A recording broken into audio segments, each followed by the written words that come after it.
How to select the right hosting for your podcast.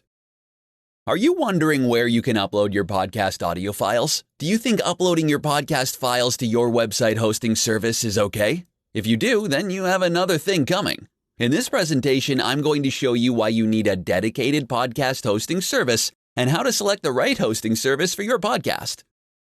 First off, why shouldn't you upload your podcast audio files to your web hosting provider? Well, the answer is because audio files can get quite large. Every time someone listens to your podcast, it consumes precious bandwidth. If you have a ton of people listening to your show all at the same time, it can cause problems with your web host. So, the right course of action is to use a dedicated podcasting hosting service. Second, what are the criteria for a good podcast host? Here are some tips for you to consider. Number 1. Do they offer unlimited storage and unlimited bandwidth? Ideally, you want your host to have unlimited storage and bandwidth. You don't know how popular your podcast is going to get, so it's best to be prepared for the onslaught of traffic. Over time, you'll also probably publish a ton of episodes, with each audio file being several megabytes in size, so it's great to have unlimited storage space on hand. Number 2, do they have optimized and distribution-ready RSS feeds?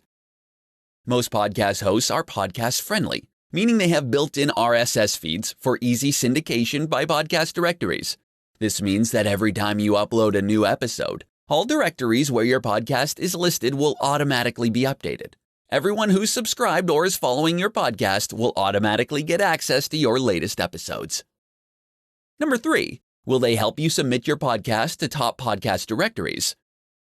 A good podcast host will make it easy for you to submit your shows to the top podcast directories. People frequently go on platforms like iTunes, Spotify, SoundCloud, etc. to look for new podcasts to listen to. Number 4, your own podcast site. You may have your own blog, but having your own podcast site is awesome as it helps build your authority. Another added benefit is that it's great for your blog's SEO since you can add a link to your blog.